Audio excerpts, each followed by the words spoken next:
First United Church in Oak Park, so I hope we'll start on time. And finish? Yes, I'm going to turn it over to the master of ceremonies here. But just everybody find a seat with an index card. We're not upstairs in worship, so no back row. All right? So, yeah, come on, this is great. Find a seat with an index card. Yeah, find an index card and a index card. And I'm going to turn it over to Dale, and we'll kick us off.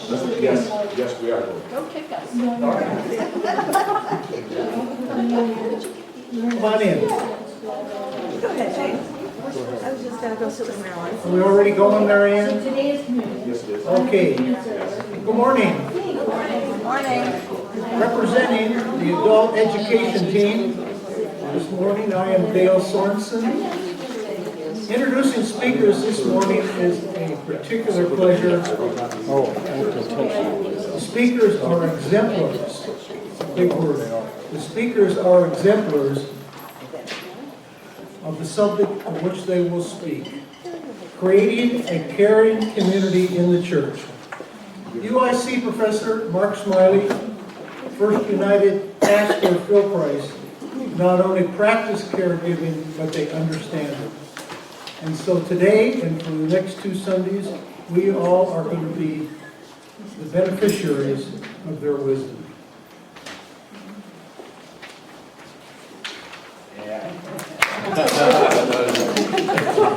Thank you all very much. I'm really pleased at the opportunity to come and be with you this morning and for the next 2 weeks. And I want to thank Dale and Marcia and the adult ed team for inviting me.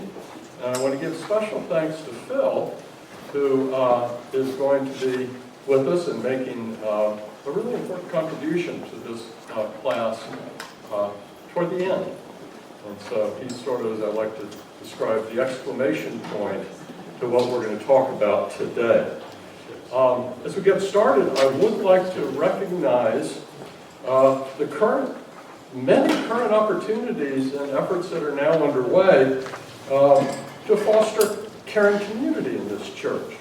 There are lots of opportunities, lots of structures, lots of things that we do that provide opportunities for building social interaction, developing care. I think about, well, everything from the deacons to youth groups to prime time to movie nights. The adult choir, this adult ed gathering provides an opportunity for you all to come together and perhaps get to know each other a little better.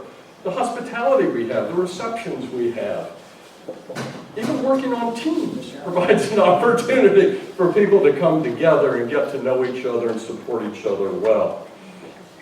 And in particular, some recent efforts that I think could be very helpful. The small groups ministry that has begun here, the emphasis on greeting before worship, these little things matter a ton. And so I just wanted to recognize the things that are going on now as we get into this. What I hope we can accomplish over these next 3 weeks are as follows. And I do see we have some people filling in the back. And maybe we can get some cards. That would be pretty terrific. So, as I'll explain in a few minutes, caring, creating a community, a culture of care, is a long-term stated priority of this congregation. All right? And I hope what we can do over these next 3 weeks is figure out ways, develop new knowledge and understanding that can bolster current efforts and indeed can help us turn what we might think about, turn priorities into realities. All right? We're not going to go so far as to examine particular initiatives or engage in critique or things like that. What I'd like to do is focus on general principles and general principles of practice of caring and how one cultivates caring communities in groups, be they in one type of organization or another, or in this instance, a church congregation. Now, we're organized in 3 sessions. And I think you have, Marcia handed out a 8.5 by 11 sheet. You may have seen that somewhere. But you can see outlined the 3 sessions we have. Today we're going to focus primarily on addressing the question, why care about caring? And I'll explain to you in just a moment why that's an important question to address. You think, well gosh, actually we all know why we should care about caring. Well, maybe not. But we need to be clear about why we care about caring so we can actually make concerted efforts to do this. Okay? Second session is going to be devoted to figuring out just what we mean by caring and caring community. This is really important too, because unless we develop shared meaning, shared understanding of what we're after, as a sociologist friend of mine from Kentucky used to say, if you don't know where you're going, any road will get you there. And you're probably not going to be satisfied when you arrive. So getting some common understandings of meaning is really, really important in furthering activity toward a particular goal. The third session will be devoted to, if this is what we want, as we have thought about its meaning, how do we cultivate it? No, how do we get it? All right. I choose the word cultivation very intentionally, and I'll explain to you why that third session. Okay? Yes, it's an agricultural metaphor. You can think about that. So, I've actually got quite ahead of myself on the slides. So let's just see what we have up here. Why care about caring? Okay, done that.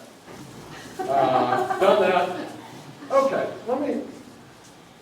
a lot of the way we care and we talk about caring really is through stories.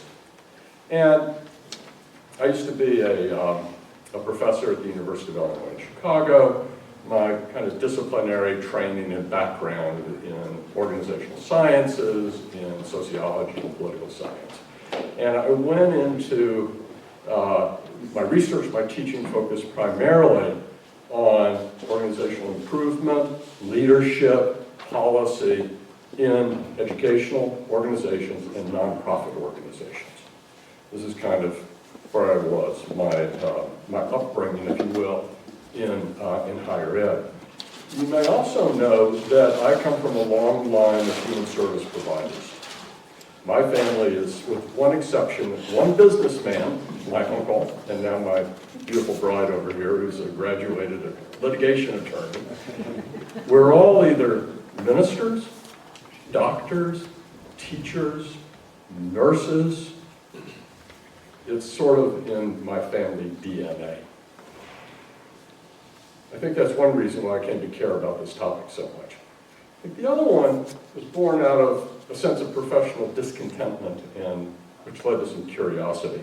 As many great projects do in academia, it begins over a dinner at a national conference with good friends, and may I say, a libation or two, where we're bemoaning the fact that so much attention was getting paid in education to things like accountability, standardized testing, academic rigor, all this, you know, you're familiar with this.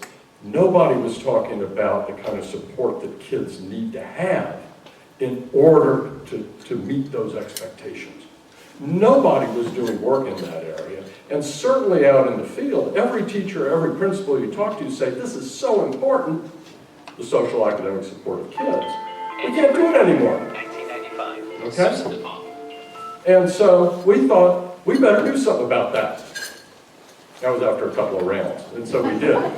But, so that sort of began the thinking, began the work. And then you all do, many of you know, that now 11 years ago we lost a daughter right after we joined here. And we had very personal experience of being on the receiving end of caring.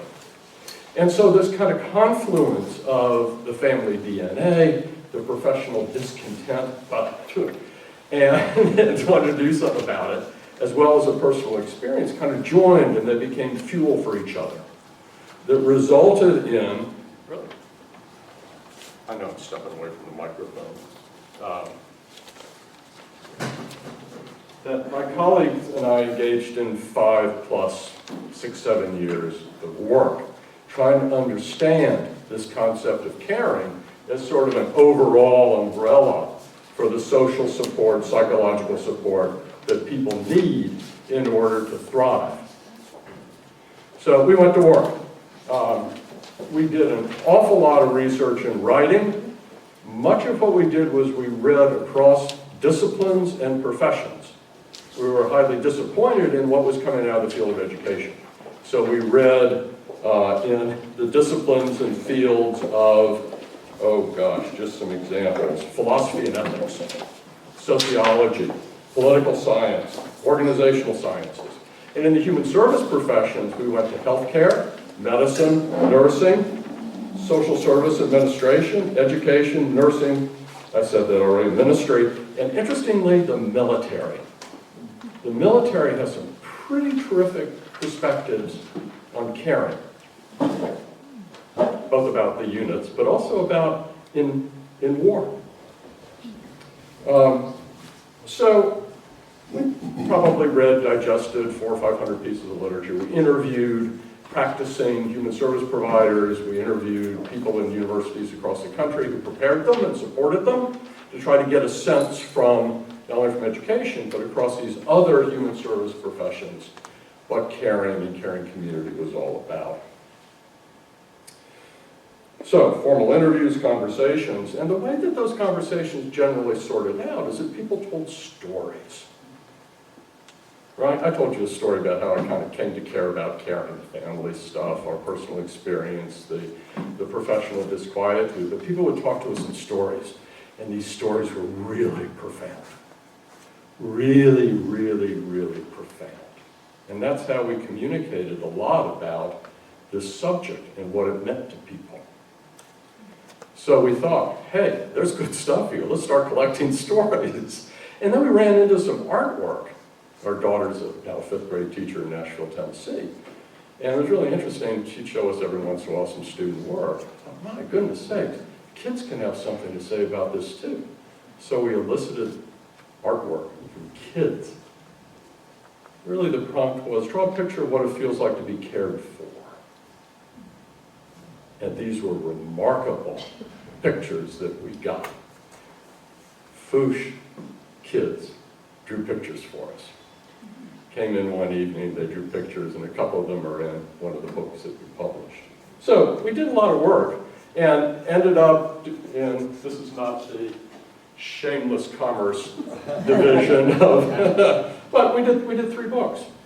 One's kind of an academic, theory and practice of caring and how you build caring community. The other 2 are books of stories. They're not interpreted, they're not analyzed, they are stories that contain the voices, the ideas of the storytellers, not us. And there's some in here that they give me goosebumps. Some of them still, 5 years later, bring me to tears. They're remarkable.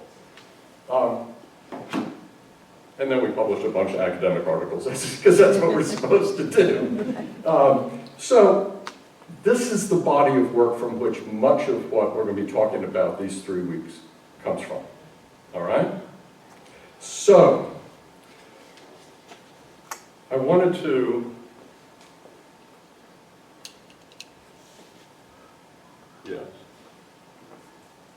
go back to addressing the question why we seek to answer the question, why care about caring in the first place. Again, it kind of seems axiomatic, right? Why not? We all do, don't we? It's just, sure. Well, if we don't, my argument is this, if we don't think through why we have a reason for doing something, we find it very difficult to actually do things. So without really developing a common, shared, articulated rationale for doing something, it's very hard to develop purpose. It's very, very difficult to create a sense of imperative to actually pursue that purpose. And it's very, very difficult to organize and sustain, particularly collective activity, in order to achieve those purposes. So really this session, answering that question, why care about caring, is foundational to developing a rationale for why we should cultivate caring community. Okay? So, if you buy it so far, that's great. And we'll go into a little bit more of this as we have. You all have an index card, right? Okay, and a little golf pencil. For those of you who don't, please raise your hands and we'll get Sally.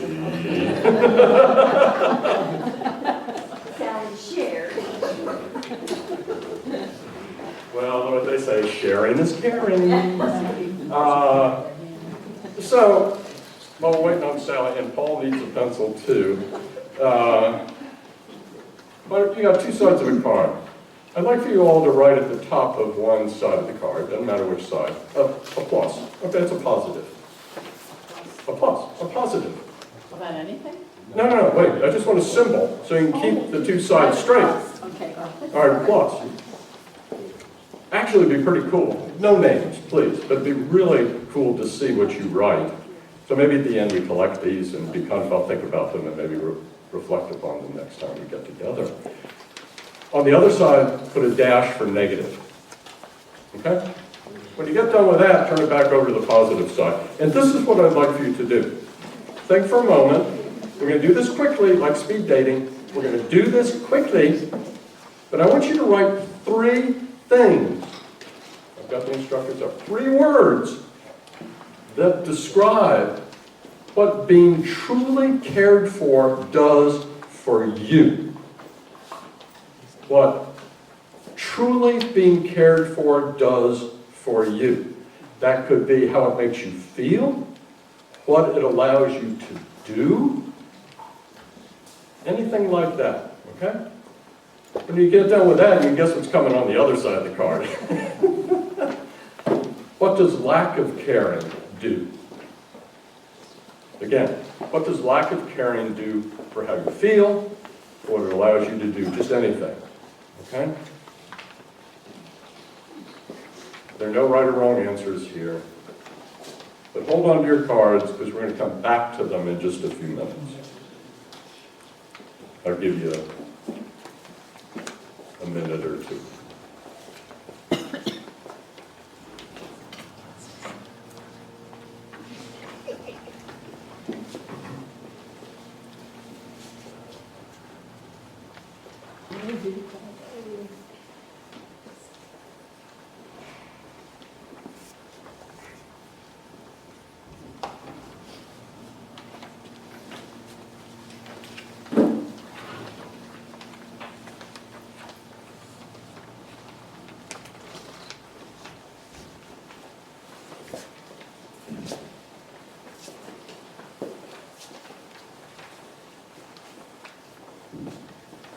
And if you can't think of 3, that's all right. 1 would be fine. Maybe only positives, can't think of a negative. It's fine. We're just getting some ideas out.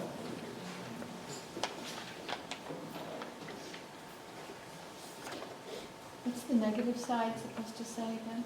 What the lack of caring does. Okay, thank you. And I've chosen those words carefully. I'm talking about non-caring, not uncaring. Uncaring means being nasty. And just the absence of caring. Which could be, feel nasty, but you get the difference, right? Yes, thank you. Okay. Let's just take another couple of seconds. All right, hold on to these things, because as we get a little farther in, we'll come back to these, okay? All right.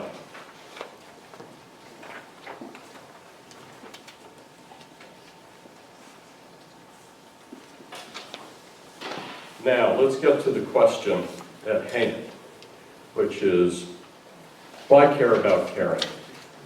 I'd like to start off with one of the main reasons that we care about caring here is because we say it's important to us. And we've been saying this for a while. I did just a little bit of backtracking, looking back. And I go back to, I'm sure it's even earlier, but to Vision 2020 that was written in 2011. and the theme of going from individualism to intimate fellowship. Remember that part of Vision 2020? And the language is very interesting about that. It says, a community based on deep connection, bringing people together in love and support for one another. And Vision 2020 has been around for a long time. It's been sort of a lodestar for us, hasn't it? It even makes its way into as a foundation block for the strategic plan of 2017 to 2020, where one of the key priorities is building a, quote, culture of care, unquote, as a key strategic priority. Not to be outdone, we have had developing a community of care as a key priority for each of our subsequent ministry outlines. See, this is important to us, right? And we've said so over and over again. Language from a ministry outline, further foster a community of care within the congregation. And not to be outdone, it's part of the covenant of the Constitution, Article 4, which says, members covenant together to care for and support each other. We say this is important, and that's one of the important reasons why we should care about caring. It's also important to care about caring because it's important to each of you personally. This is where I'd love if any of you are willing to share some of your thoughts about the positive side of your card, about what caring does for you individually, or what uncaring, non-caring, I should say, does for you also. Anybody like to share? Makes me feel recognized. All right. This is where I do the Oprah thing with walk around. It makes you feel recognized, of course. Thank you, Ann. Any other ideas? Yeah, Sue. Makes you feel needed, sure, and valued, perhaps. Yeah, Catherine. Encourages me to care for others. Oh, indeed it does. We'll talk about that in a little bit. That it's a really great finding in the research that caring begets caring. Yeah. Right? It's contagious. It is. It can be very contagious. So that's great. Any others? This side's winning. What about you guys? Huh? John, you got something? They should give you negatives. So. I like feel socially engaged. You feel more engaged. That's right. We'll do this next week, but in fact we'll go through the whole lyrics of the whole song. But you remember the theme song of Cheers, don't you? Yes. Making your way in the world today takes everything you got. You know, when you like to get away, you want to go where everybody knows your name, right? Engagement. It's great. The whole song is terrific. Anybody have negative side? Why don't we take a... Yeah, what the lack of caring. What happens there? Yeah, Priscilla. You feel invisible. You can feel invisible. Absolutely. Empty. Empty. Lonely. Yeah. Unappreciated. Unappreciated. Absolutely. Other? Left out. Left out. Yeah. Angry, I'm sorry? angry. Yeah. It could lead to anger and resentment. Frustration, yeah. Frustration. Absolutely. Yeah, Catherine? Influences me not to care for others. More than one word. Well, yeah, that's okay. Well, Catherine, you just say that's contagious too. Non-caring is contagious. Well, that's a very interesting thing when we're studying in education. You know, and when schools administrators pound teachers, say, "Got to be more caring to your kids in the classroom," and the teachers say, "Well, that sounds great. I don't feel particularly cared for in the school." Yeah. When the teachers say that, it's really hard for principals to get teachers to care for kids if teachers don't feel cared for by the principal. So, your point, way to go. That was not a plant. That was great. Love that. So anyway, this matters to us personally, right? Let me point out one other thing here. And thank you all. I'm going to keep moving along. This is a busy day here at First United. But would love it if you would like to, at the end, leave your cards up there, and I'll try to synthesize these before next week. Let me also say that when speaking about doing these sessions with a couple of folks, I heard that, you know, we've done a couple of surveys of the congregation over the last number of years. We did the bridge builder exercise, if you remember about that.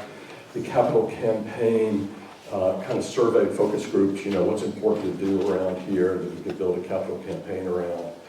Caring was a theme that's come out in most all of these kind of surveys of the congregation. So it's kind of important personally to a lot of people, as your comments demonstrate. Okay? So not only are they long-stated priorities of us as a congregation, they're important to each of you personally. All right? Let's take a look at what some other people have to say about this. And so I always like to have a little bit of whimsy. So here's what some famous people have to say about why I care about caring. And you all remember good old Al Schweitzer, who writes, "The purpose of human life is to serve and to show compassion and the will to help others." That's pretty compelling. If you don't buy Albert Schweitzer, Langston Hughes, the author and the poet, writes through the character of Jesse Simple, "When people care for you and cry for you and love you, they can straighten out your soul." Right? It's a beautiful quote. And I couldn't believe this photograph, but that is Hillary Clinton. That's her author's photo in one of her recent books. But what she says is really profound. Caring for others is an expression of what it means to be fully human. Okay? Certainly the airbrush. And then there's Homer Simpson. Philosopher and exemplary father who said, "Just because I don't care doesn't mean I don't understand." It's to his daughter Lisa. I put that up there to get a little laugh. But there is a big difference between knowing and understanding and caring. And we're going to get into that next week. Okay? So yeah, I am starting to go dark here for just a little bit. So let's go all the way. Okay?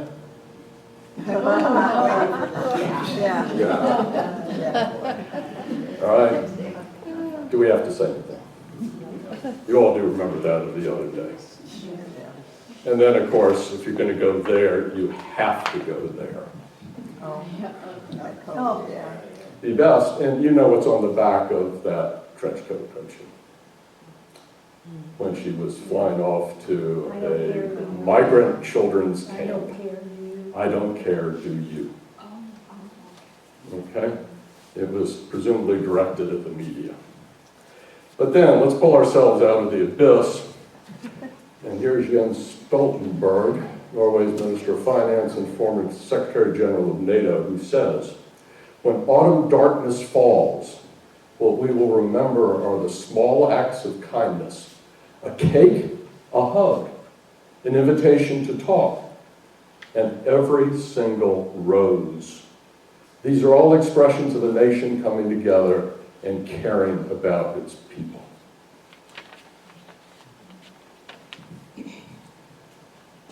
Right? Yeah, that's not bad. That's good reason to bring cake, to show up. Right?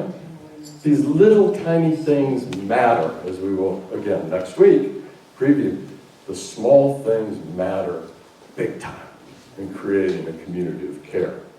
And then you can't go through a list without Lennon and McCartney. And in the end, the love you take is equal to the love you make. Okay? Catherine Evie sighs. Sorry, Catherine, I feel like picking on you this morning. Some really, they're beautiful sentiments, except for a couple up there. The photographs I thought were very interesting, but these are what other people say. I would like to share with you a little bit what in our work, in our reading of the research, and our gathering of expert opinion and wisdom of practice, what a number of reasons are that we should indeed care about caring. And I'd like to spend a little bit of time on a couple of these, particularly the last two. All right? You see why we did a positive side of a card and a negative side of a card? Try to align our personal experiences and thinking with some of this other stuff. There is abundant work in the fields of philosophy and ethics about how important caring is as sort of a moral imperative, as a key element of the human condition. Philosopher Milton Mayerhoff wrote, "Through the caring of others, by serving them through caring, a person lives the meaning of his or her own life. In the sense in which a person can ever be said to be at home in the world, he or she is at home not through dominating or explaining or appreciating, but through caring and being cared for. It is a fulfillment of the human condition." That's a reason we should care about it, yes? Another one, quite frankly, and this is where we see a lot of this comes out of sociology and human service professions, is that caring indeed is very important from infants through adults, cradle to grave, for human development, well-being, betterment, I want to sign all those up to human thriving. And it does so in several really important ways. One is, it's a source of social, psychological, emotional, spiritual, and tangible support that helps make our lives better. When we care, we open up access to all those sources of support. It's also an incredibly important mediator for stress and trauma. A huge mediator of stress and trauma. Psychologists, others in medicine talk about how healthy brain development and cognitive and social emotional functioning are tied to caring. Talk about how caring can be a source of safety, comfort, and pleasure. Some of your cards went in these areas, didn't they? It's a cushion when times get tough. Cheers, for example. It's a source of support that helps mitigate risk for new learning, for experimentation, for growth, particularly as such growth takes you into new areas that you're a little afraid to go. It's a source of social trust and social integration. Those of you who spoke about, how you feel part of something, and the absence of non-caring makes you feel alone. It's crucial to social integration and trust. As I mentioned before, caring begets caring. There's pretty strong evidence on this, that when we care for others, those being cared for are much more likely to become more caring themselves. There's evidence of reciprocity that develops in caring relationships. And this is all very important. You might imagine when we're talking interpersonally now, but as we think about building community, right, the reciprocity of caring, the contagion of caring, all of this is real important in going from individual to the collective, right? We're all individual members of a congregation, but we are a congregation. We are a collectivity. So you can make the association as you will. And I think it's fair to say that as the contagion of caring goes, the community gets stronger. Caring enhances collective well-being, right, and collective functioning. And this is something that point number 4 is made largely by sociologists, is that you're all familiar with the concept of capital in sociology and political science and stuff. It's just not money. There's fiscal capital, right? It's just not facilities or physical capital, although that's a form of it. So when you have a capital campaign, it's usually defined as raising money for bricks and mortar. Typical interpretation of it. There's also human capital, which means knowledge and skills, right? Human resource development is about developing human capital. There's also social capital, which is the important thing here, which is the resources that come from human relationships. Think about a situation you may have found yourselves in, where you have abundant trust in the business, the company you work with, of your superior, of your supervisor. Think about what you could do compared to if that bond of trust did not exist. It's a completely different dynamic that affects your work, your productivity. Now multiply the level of an organization that's bereft of trust, that might come from caring, finds it very difficult to do things together. What happens then is caring contributes to social capital. It really turns social capital into both glue and lubricant of the organization, of the collectivity. By glue, I mean the force that holds you together, right? It binds you together. Caring binds you together. But it also provides the lubricant to get things done. I really like that image of glue and lubricant. It's a twofer. And now, the alternatives just simply aren't acceptable. There's another reason we should care about caring. This is the negative side of your index card. We find that isolation and detachment, less than positive social relationships, negative effects of stress are greater. These things are unacceptable, particularly when there's the alternative of more positive human relationships. There's less access to tangible help and support, right? And less caring begotten, the contagion effect. So, and we all know this, we all feel it. We know that a caring place and a caring relationship is better than an uncaring one. But, yeah, can we assume that there are places that are just, by definition, caring? This is the last point. One of the early things we ran across in our work was a critique of this assumption of, quote, spontaneously occurring caring, unquote. Isn't that a great academic thing? But think about it for a moment. Of course, schools are caring organizations. That's what they're supposed to do. That's the definition of a school, is a caring environment. Of course it's caring. Of course people feel cared for. It's an assumption of spontaneously occurring caring. A church.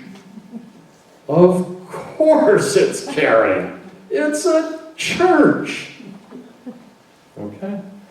Of course that hospital ward is caring.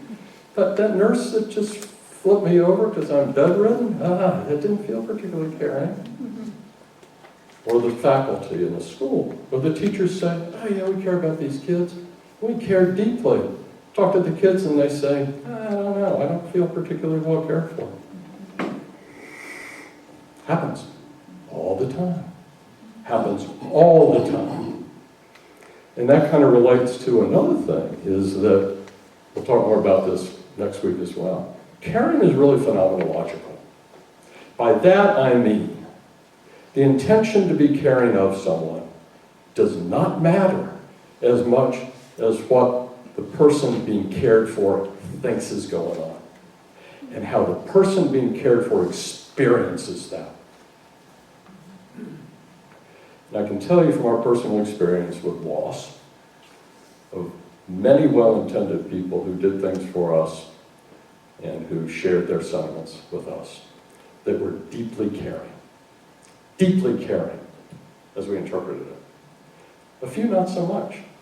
Really well-intended people who said things to us that didn't hit the mark. You must be living a parent's worst nightmare. Yeah, you know, this really sucks. How about them bears? Okay? So, and we'll get into this too, because caring can be learned. Anyway, you get the sense. Caring is phenomenological. It's interpretive on both ends. The motivation, the intention is absolutely critical, but there has to be an alignment. And it has to be experienced and appreciated by the one being cared for to be truly caring. Okay? So we shouldn't assume that just because the intention is there, that what happens is experienced as caring. I go back to the teacher and the kids. Think about it as a baseball umpire. It ain't caring till I call it caring. There is documented variability in most every organization in how people experience care, how they interpret it. Sometimes it's related to groups, same as school, groups of kids, low-achieving kids, black kids, language minority kids, low-income kids. There's high variability in most any organizations. Some people feel like they're being left out. Some people feel great. But you can't just assume because some people feel great, everybody feels great about the caring that's available to them. And the other thing is that with regard to all good intention, sometimes the action is not equal to the intention. In other words, we can say we care deeply about providing care, about these groups of people and so on, but other priorities can kind of swamp what we actually do. Okay? We get busy. Other things take precedent. And so when we talk about forming community, really making caring a lodestar and holding that priority high, given everything else. I told you about our dinner and drinks at that conference, right? We were criticizing academic rigor. We weren't. We know that's really important. We weren't criticizing accountability. We just said we're not paying enough attention to support and care. We've got to elevate support and care. Our kids aren't going to be able to make the expectations. But sometimes, as you can see, in policy and otherwise, something that's important kind of sinks because we put a lot of attention to something else. I think you understand what I'm saying here, that we shouldn't always assume that caring exists or is experienced uniformly. And even though we may say we care a lot about something, that actually caring actually occurs. Another important reason why we should care about caring is we can't assume that it happens without attention to it. Okay? So this is where I would turn it over to Phil. He's not back from, he's a busy guy today. He's having to play a lot of roles, so we can give him some grace for that. Phil will tell us perhaps one of the most important reasons as why we should care about caring when he comes. But let me pause right now and see if you have any questions or thoughts that you'd like to offer. Yes? I wonder if you could talk a little bit about the difference between individual caring versus institutional caring. Well, that's going to be an important focus of our next session. But yes, there are differences between, say, the caring relationship you and I have one another, which can be strong and sustained. But that can occur, it's more difficult, in a place that doesn't have the kinds of culture, structures, imperatives that elevate it as well. And so part of the challenge is not simply to cultivate caring in interpersonal relationships, but is sort of imbue the organization with possibility and to provide the support and accountability, frankly, from leadership to elevate it from an interpersonal to a corporate phenomenon. But we'll do that. And then in this third session, we'll talk more about how that can happen. Okay, I know I'm not going all the way on that because I want to save some powder for next week. Any other Anne? I'm curious about your comment, which I don't doubt it's not true, but that caring is a two-way street, and it's not really caring unless the person feels cared for. Now, my issue here is that the person giving care can't know that the person receiving, presumably, is not feeling cared for unless that person says, that, in your example, that comment really isn't helpful. Right, Or that comment really hurts, or whatever. right. The two-way street, I think there's probably a big divide there, that people, will make the same, I don't know. No, it's a crucial question, this idea of knowing about the other and understanding the extent to which the other person, the person being cared for, actually feels cared for. Yeah. This is really tough. It relates to Len's question about the individual versus the collective as well. One of the things we're going to talk about is the crucial importance of knowledge and understanding of one another, so we can tailor our intentions and our actions in ways that really increase the chances that what we do will be perceived as caring. But we also have to have an environment, this goes to the organizational or the collective, let's say. I don't mean to say organizational in the sense that, it's kind of business, corporate sort of thing, but collective, right? We're an organization in that sense as well, congregation's an organization. But if you create that kind of environment, that social environment, and the social trust, right? And then, for some people, it would be very clear when I would change the subject like that they would say, oh no, it didn't land, and they get immediate feedback. But if you have a supportive environment, you do open up the chance of the person being cared for saying, that really didn't land very well. I know you had, but let's just sit beside me. Just be with me. And, most people don't know what they need to feel cared for. Yeah, does that help, Ann? I'm sorry. I was going to say that I think that for a person to not accept being cared for can be easily understood from two standpoints. One is if they're so depressed, so everything is negative, so they can't believe that you care, but they're also being sort of paranoid that what are they looking for? Yes. Yeah, right. What they're trying to get me to do. Yes. So those who might not have heard Ben speaking to sort of the, I don't know, what would you say, the barriers, the barriers of the person being cared for, who might misconstrue, think there's another agenda being involved. And again, I think this may be helped by creating context. And I think the more we really get to know each other, where troubles are all the same. Cheers. They're not all the same, but we all treat them as the same. Your minor problem, your major problem, we treat them alike. Yeah, they're all major. Okay, your minor problem. But we don't care. We treat them all the same. Right? Everybody knows the name. In that kind of context of trust and understanding, it's a lot easier to deal with that, I think. Otherwise, yes, Sue? Point number 6.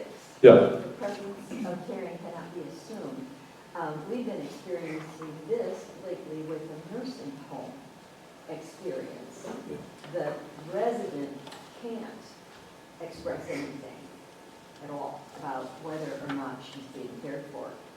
My cousin, who's always there, said she is not being cared for. The culture of care there is damaged.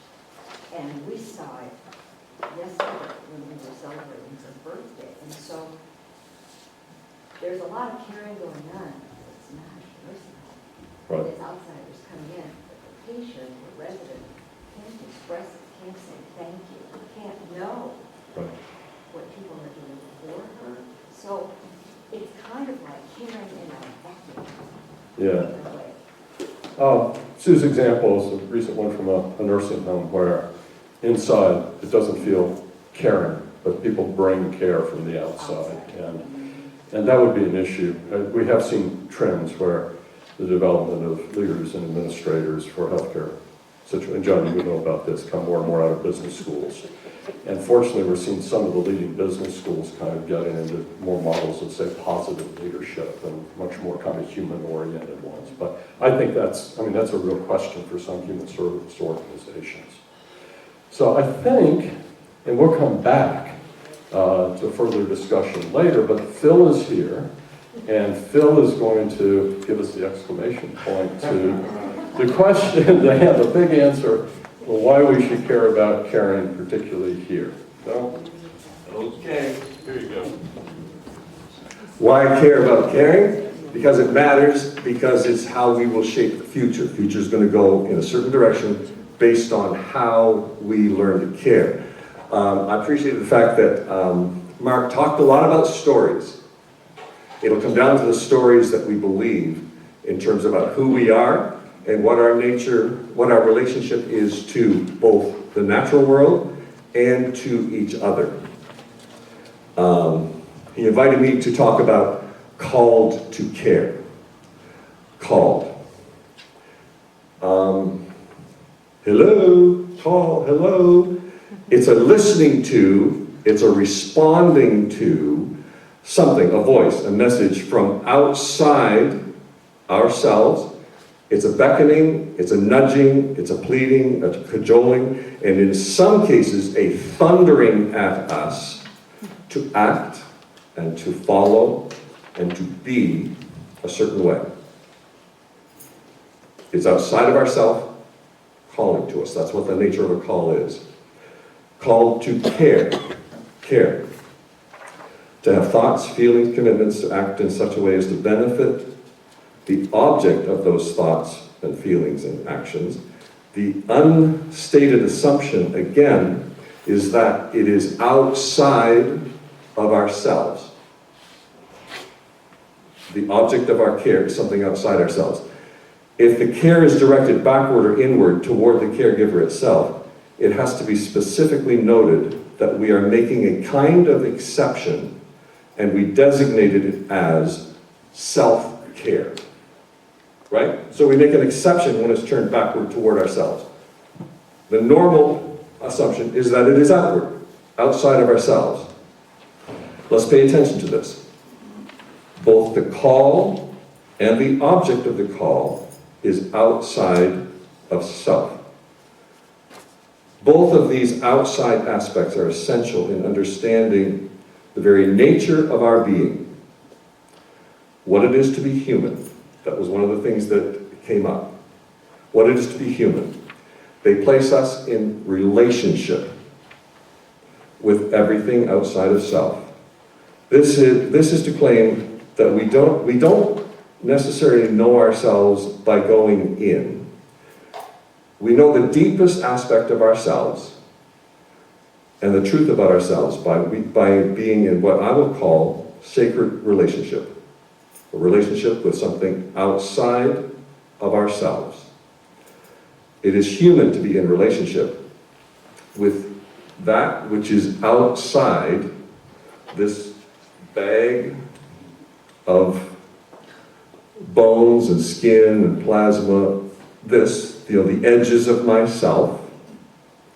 We're called to be in relationship with that which is outside this thing that I call Philip Price. Right? Okay.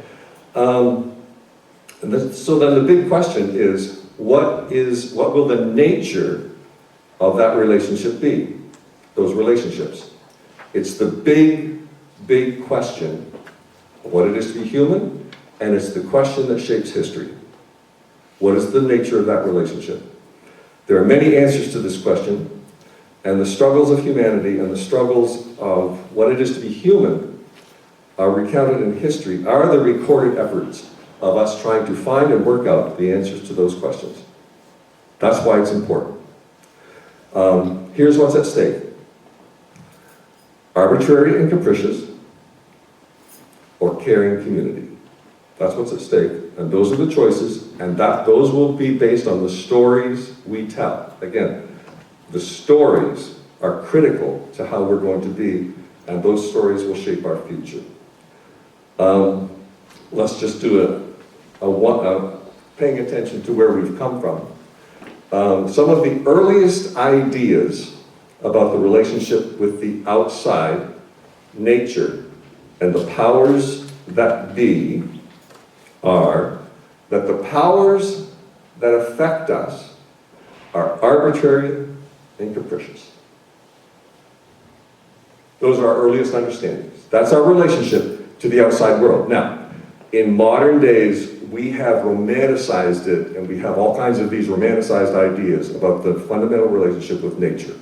The earliest experience and the stories are that it's arbitrary and capricious. Those forces don't care about you. We need water, and without water, we die. So we're utterly dependent on it. But sometimes the water comes at the right time and the right amounts, and our crops are fine and our flocks are fed. It's watered. Other times, the river doesn't know its boundaries, doesn't accept its boundaries, and it washes our whole world away. And our kids drown, our wives drown, our mothers and fathers are killed because the water doesn't know its boundaries, right? Sometimes it's miserly, and sometimes it just shuts up and we die. Other times it's way too much. The forces are arbitrary and capricious. Okay? And so, what do you do up against arbitrary and capricious forces? Have you noticed what happens? Well, you suck up to them. Have you noticed? Anyone paying attention to what's going on? You suck up to arbitrary and capricious. And so, what we have done against those arbitrary and capricious forces, there have been times, well, we're going to give our firstborn children to the crocodile, to the gods, in hopes that somehow that will assuage them, appease them, and make them stay within their boundaries and the river, make them, what? Just not kill us, right? How many of our earliest expressions of dealing with these forces has some part of giving our babies to them? Right? How many of them are building amazing temples and trying to say, oh, you're all that, you're wonderful, you're big, you're powerful, you're all that, right? Anything? Right? Do you see where religion starts? Dealing with arbitrary and capricious powers. They're not thought to care about us at all. Later, when we became city-states, competing with other tribes and cities for the lush valleys and the best olive orchards and so on, we're competing. These forces were recruited, we needed them, to help us defeat those people,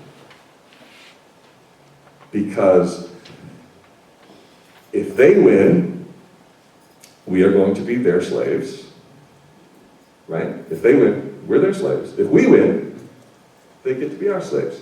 That's the deal. That's the deal on the ground. And so we're going to need forces to help us win those battles. The earliest understandings of gods were war gods, those who will help us defeat our enemies in battle. So, what is the assumed relationship in both of those areas? It's arbitrary and capricious, and it's win and lose, and that's how we face the world. Those are the stories we tell. Right? And those stories become self-fulfilling in that it continues to create that world. There was a notable exception in terms of the stories. Our history, parents going way back, broke the cycle of the stories and told a different story. Up until that point, if our gods lost the war, who needs them? Right? Who needs them? If they couldn't protect us when it mattered most, who needs them? One of the largest cemeteries in history is the cemetery of loser gods. Right? Because if they lose, who needs them? You abandon them. And then you simply, if that God who beat us is the better, stronger God, where are you going to go for when you need help, right? And so the loser gods simply disappeared into history.